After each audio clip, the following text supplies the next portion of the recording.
Greetings viewers, Eric the Car Guy here, also known as ETCG1 when I post videos on this channel. And of course, if it is your birthday, I want to wish you a very special happy birthday. Today, we're going to talk about the part that hurts. We're going to talk about how much the Fairmont cost me up to this point, little asterisks. I say that because it's never done. In fact, right now I'm in the process of doing some work. I'm changing out the cooling fans and the controller for the cooling fans. I'm also repairing the exhaust gaskets for the third time. So the exhaust manifold gaskets, here's a couple of them here, have blown out on more than one occasion. So this is the second time they've blown out. So now I've gone for these copper gaskets and a set of locking bolts. Part of the problem is the bolts seem to work loose. There's a lot of heat going through that manifold, and there's a lot of, well, the cylinder head's aluminum and the exhaust manifold is steel. So the expansion rates of both are quite different, and I know with the amount of heat that's going through that exhaust, there's certainly a chance to warp things. So in other words, my point in mentioning this is I'm not done. I'm dropping another, well, $100 just on these gaskets and bolts and things like that. I've included that in the number that I have for you today, and this is October 2017 as far as what I've spent so far. I bought the car back in 2013, about this time of year in October, for $3,200. I bought it, I drove it home, it had the straight 6-cylinder in it, it was a bare bone stock Fairmont. The reason I purchased it was because it was in really good shape, virtually rust-free, not completely rust-free, but virtually rust-free, which is really unusual. Also because it was a Fox body, and Fox bodies are, as far as Ford is concerned, they made many vehicles, including the Mustang. So that's one of the main reasons I bought it, is because I could purchase Mustang parts and install them on the Fairmont. In fact, the initial plan with the car was to purchase another Mustang, use the parts from it, the engine and transmission and such, transplant it into the Fairmont and drive down the road. Well, it didn't quite work out that way because I bought a parts Mustang for $2,800. Found out that the engine was not all it was cracked up to be. The transmission, if not for the magic hands of Paul Cangialosi, would not have been redone. I probably would have scrapped it, but in his capable hands, he was able to bring that transmission back. The point is I couldn't use a whole lot out of my parts car. I did end up using quite a bit though. There were a lot of little pieces that I ended up taking off of there. Most notably, I'm thinking about the headlight switch, or the combination switch for the turn signals / brights for the headlights. I ended up transplanting that. Also some other minor parts off of the Mustang ended up getting ported over to the Fairmont. So I was glad to have it, but my initial intention of swapping everything over didn't work out, because once I opened the engine up, I found out it was pretty much junk. And from that point, I was faced with purchasing a new engine block, which means pretty much starting over and building an engine from scratch. And then I decided to complicate things further by adding a turbo. So here we are. What is the final number, Eric? Well, I won't hold you up anymore because I know you're probably patiently waiting for it. But if you count, this includes the cost of the Mustang. It also includes the cost of the Fairmont, the car itself. Total cost to date has been $36,456.36. Cha-ching.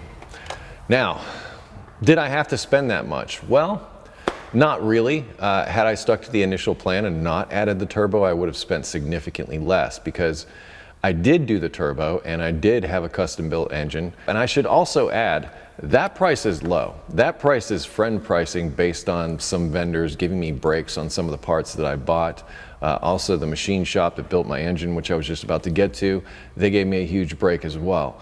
So there were a lot of favors and things exchanged. So my pricing here is probably skewed a bit. I would say you could probably easily add another $6,000 onto that, bump it up over $40,000. So we're looking at a $40,000 sleeper behind me. You know, just let's make it round numbers. And that's pretty scary to think about, considering you can go out and buy a new car and, you know, get all the modern features and all the everything. You put a key in, you turn it, and you go away. Well, this is built, not bought. I've run that hashtag a lot during the course of my social media postings with the Fairmont project. There's a certain satisfaction that I got from this that is above and beyond anything I could have gotten for going out and buying some new car and making payments. Even if it was, I know I could buy a wicked cool sports car for that. Still, I wanted this, and I paid for it. And I paid for it more than once, and that's the point I was trying to get to a moment ago, and that because the engine made the power that it did, which it turned out to make 622 pound-feet of torque and 575 horsepower, which honestly, those numbers I think are going to be low because I haven't chassis dynoed it, and I've changed some things around since then. Point is, this thing is pretty close to a 600 horsepower monster. That being said, I couldn't use all the original suspension parts or the transmission that I spoke about earlier that Paul built. I even asked him directly and he said, no, with that kind of power, that transmission is not going to hold up. You need to upgrade the transmission. So in other words, because of the power that the engine made, everything else had to come up with it. So the entire suspension got scrapped. My first run with the suspension, that was gone. The transmission got scrapped, so that was gone. So that probably set me back, well, a good $5-6 grand right there. Easily, right out of the gate, if not more. It might even be closer to 8, you know, and having to create a support system for that powerful engine. At the end of the day, okay, now I'm driving it. Was it worth it? Well, I'm still working on it. I haven't gotten it to that sweet spot to where I get in, I turn the key, and I'm like, yeah, this is it. This is my vision. And that may never happen. I'm still working towards it. I haven't even gotten the air conditioning to work yet, and part of the reason is because it got hot at idle. It's fine driving down the highway, but at idle it wasn't moving sufficient air through the cooling system in order for it to cool properly. This is on warm days. The cooler days in the fall have been really good to it, and it does affect the way it runs. Having that carburetor, and I may get to this in a future episode. Well, I'll go into more detail, but the more I drive this, the more I think maybe fuel injection probably was the way to go. And some of you are like screaming at the screen right now, I told you so, Eric. I told you, I told you, I told you, I told you. Whatever. It's my car. You keep forgetting that. Go build your own car and I'll tell you you're doing it wrong. No, I wouldn't do that because I'm not like that. You know, I learned a lot through this process, but I created an entire series of videos about this build, and you will see them coming out over the next few months. I'm going to start posting the Eric the Car Guy again in a not too distant future. I'm not going to exclusively be posting videos about the Fairmont, but point is that you can watch those videos, see my mistakes, and take that information and build a better Fox body and maybe not go down those same roads. And I'm going to say the first thing that you should consider is how much power your engine is making. Back the truck up a little bit more than that. Think of how you're going to use the vehicle. I wanted to make this sort of a street strip track kind of thing. So I wanted the best of all worlds that I could possibly have. And I think I did a pretty good job of meeting that. It is pretty streetable. I mean, you can drive it around and not be a jerk and not lay into the gas and really enjoy driving the car.